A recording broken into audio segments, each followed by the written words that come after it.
देखो, सबसे पहली बात हमारी कमजोरी क्या है, हम परेशान हो जाते हैं। संसार में देखो तो परेशान, परमार्थ की तरफ देखो तो हम परेशान हो, ये हमारा आदत स्वभाव बन गया परेशान होना। थोड़ा सा धैर्यवान बनो, गंभीर बनो।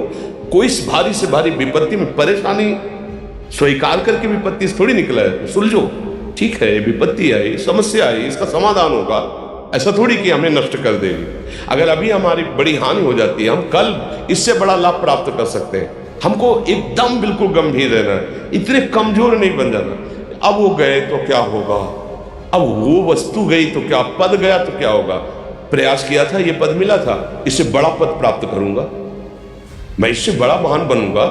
ठीक है, एक बार गिर गया, गलती हो गई, दंड भोगूंगा, फिर इससे ज्यादा संयम में रहूंगा। बिल्कुल मतलब एकदम फ्रेश दिमाग रखना चाहिए।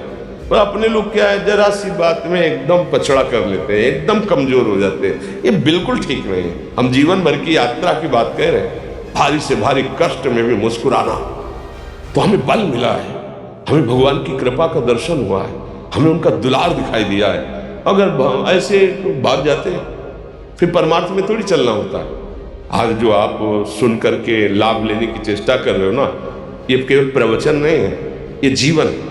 अगर ये जिए ना होते ना, तो ये इसका प्रभाव नहीं पड़ता, फिर वाणी का प्रभाव नहीं पड़ता। हम इसीलिए कहते हैं, जैसे आप लोग एकदम परेशान हो जाते हैं जब बोलो, क्या हमसे ज्यादा परेशानी होगी?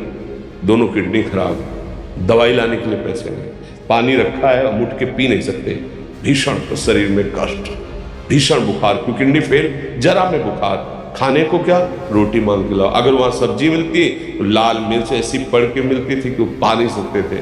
आप सोचो, पानी लाना है तो मुझे लाना है, पीना है तो मुझे पीना है। अगर मैं हारता तो कहां पहुंच जाता, क्या स्थिति होती? नहीं, मरना है, पर कदम पीछे। कोई दिन ऐसा नहीं जिस दिन सेवा ना की हो, जिस दिन सेवा ना गए हो। गुरु जी की सेवा में जाना है, पहले अपने को स्वस्थ साबित करना है, नहीं सेवा नहीं लेंगे। तुम बीमार हो, तुम कष्ट में, वैसे उनकी दृष्टि बड़ी शांत थी, उनकी सेवा की, आके लेट गए। फिर हिम्मत की, अपनी श्री जी की सेवा की, मधुकरी नहीं गई, 3-4 दिन भोजन नहीं गए, पर सेवा नहीं छोड़ी, दिनचर्या नहीं छोड़ी। और उसका प्रधान कारण संयम, ब्रह्मचर्य, भगवदाश्रय, नाम जप, कभी हारने नहीं दिया। अभी भी थोड़ी देर बाद डायलिसिस शुरू हुआ, हारने, आपको हारे हुए नजर आ रहे। शरीर में पीड़ा है, किडनी फेल है, ऐसा थोड़ा स्वस्थ बैठे, पीड़ा है, बार बार प्यास लगती है, थोड़ा थोड़ा पानी मिलता है हर, लेकिन हम आनंदित हैं, हम प्रसन्न हैं, हम लड़ाई में हारे नहीं हैं, ना हारेंगे, हम जीत चुके हैं। हम अपने मालिक के भरोसे में अपना सब बात, तो वो ये हम अपनी बड़ाई नहीं बता रहे, हम आपको बता रहे समस्या।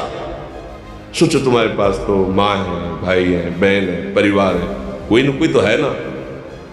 मेरा किसी ने कभी जीवन में ध्यान भी नहीं दिया। क्यों? बचपन से बाबा जी बन गए, किसी से प्यार नहीं, किसी से संबंध नहीं, कोई जानकारी नहीं, हम कहाँ हैं, वो कहाँ, किसी से कोई मतलब नहीं। अच्छा, जवान साधु कौन श्रद्धा करे? कभी गांव जाने की हिम्मत नहीं पड़ती कि रोटी मांग ले, पता नहीं लोग क्या सोचेंगे, क्या भावना कर ले।